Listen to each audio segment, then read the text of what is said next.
तरफ उंगली ना करे, मेरी तरफ उंगली ना करे, सारे प्रिविलेज का मामला है। पहले उन्होंने मेरी तरफ उंगली करी क्यों? एक चाय वाला इस लोकतंत्र के अंदर एक वोट के अधिकार से सीधा चाय वाले से प्रधानमंत्री बन जाता है। उस वोटर आईडी कार्ड की कोई अहमियत नहीं। एक चाय वाला क्या बात करते हो कि जिस पहचान पत्र की बदौलत एक तड़ी पार व्यक्ति इस देश का गृह मंत्री बन जाता है। जिस मैंने नाम नहीं लिया, तड़ी पार कौन है? तड़ी पार कौन है? तड़ी पार कौन है? चाय वाला कौन है? इतनी गर्माहट क्यों? क्यों इतनी मिर्ची लग गई? क्यों इतनी मिर्ची लग गई? आपको इतनी दिक्कत क्या हो गई? आपको इतनी परेशानी क्या हो गई? मैंने तो किसी का नाम भी नहीं लिया।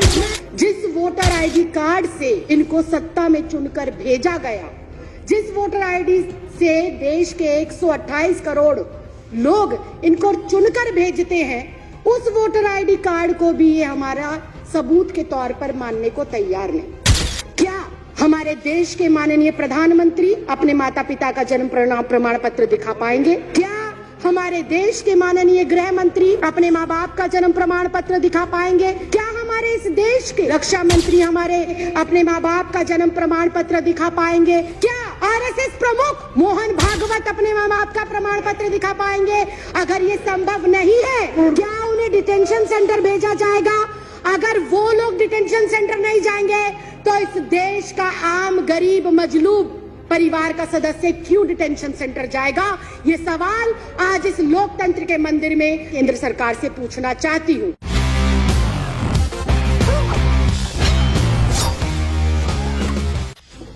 एनसीआर, एनपीआर और सीए को लेकर बहुत सारे सवाल हैं कि इस देश के अंदर इस समय कैसी सरकार चल रही है जो बहुत कंफ्यूज है, जो बहुत अज्ञानी तरीके से, अनजान तरीके से, उसे पता ही नहीं है कि देश को किस ओर लेकर जाना है, देश के लिए क्या जरूरी है, देश के लिए कौन से मुद्दे महत्वपूर्ण हैं, देश के लिए कौन से कानून महत्वपूर्ण हैं।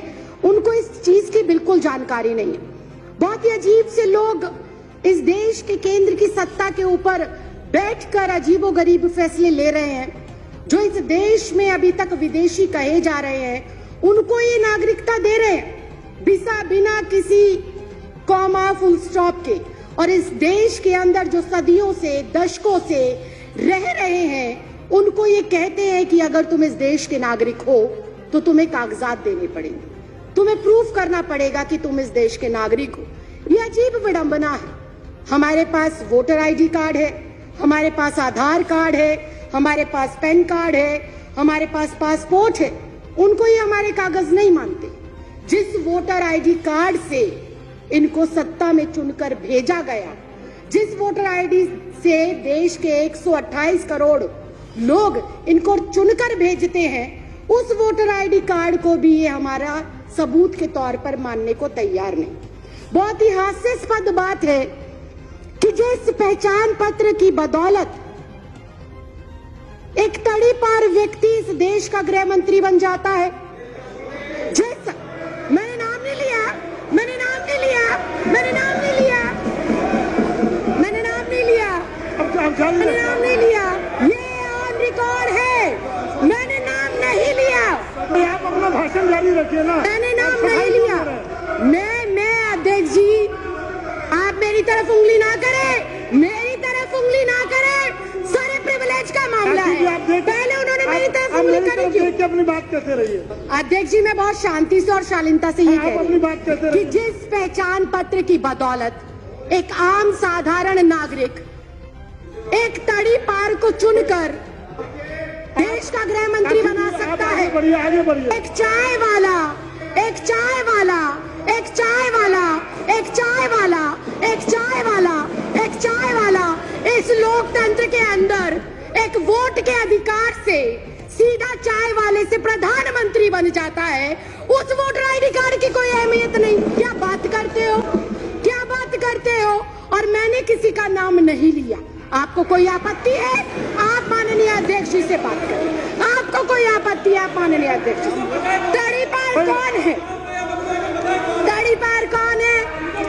तड़ी पार कौन है? चाय वाला कौन है?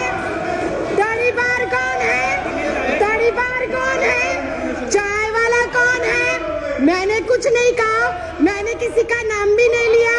आप क्यों इतना आग बबूला हो रहे हैं? इतना आग बबूला क्यों हो रहे हैं? इतनी गर्माहट क्यों? इतनी गर्माहट क्यों? क्यों इतनी मिर्ची लग गई?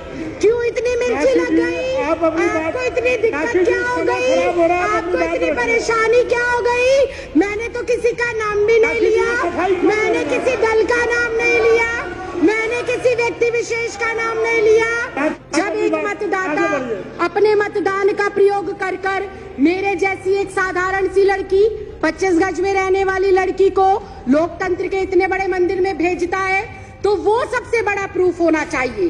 बाबा साहब भीमराव अंबेडकर ने वोट डालने का अधिकार सबको दिया, और वो वोट डालने का अधिकार इस बात को सिद्ध करता है कि हम इस भारत देश के नागरिक हैं।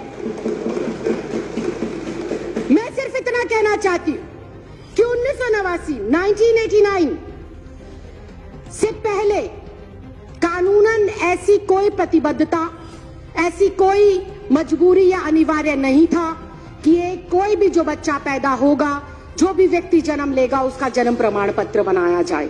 ऐसी कोई पॉलिसी नहीं थी। जब ऐसी पॉलिसी पहले नहीं थी तो मुझे समझ नहीं आता एनपीआर, एनआरसी और सीए के लिए माँ बाप का जन्म प्रमाण पत्र हो अनिवार्य, ये किस बिहाफ पर लिखा गया, ये बिल्कुल समझ के परे। और फिर एक बार फिर से विपक्ष को हो सकता है मेरी बातों से आघात पहुंचे, लेकिन ये कटु सत्य है कि अगर ये कंपलसरी है कि एनपीआर, एनआरसी और सीए के लिए अपने अपने माता पिता का जन्म प्रमाण पत्र दिखाना जरूरी है, तो क्या हमारे देश के माननीय प्रधानमंत्री अपने माता पिता का जन्म प्रमाण पत्र दिखा पाएंगे?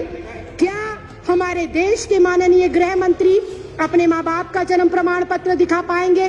क्या हमारे इस देश के रक्षा मंत्री हमारे जो ये एनसीआर, एनपीआर और सीए है, इसके माध्यम से अपने माँ बाप का जन्म प्रमाण पत्र दिखा पाएंगे? क्या इस देश के माननीय राष्ट्रपति अपने माँ बाप का जन्म प्रमाण पत्र दिखा पाएंगे? क्या आरएसएस प्रमुख मोहन भागवत अपने माँ बाप का प्रमाण पत्र दिखा पाएंगे? क्या श्री एल.के. आडवाणी जी अपने माँ बाप का प्रमाण पत्र दिखा पाएंगे? या माननीय अध्यक्ष महोदय आप स्वयं अपने माँ बाप का प्रमाण पत्र दिखा पाएंगे?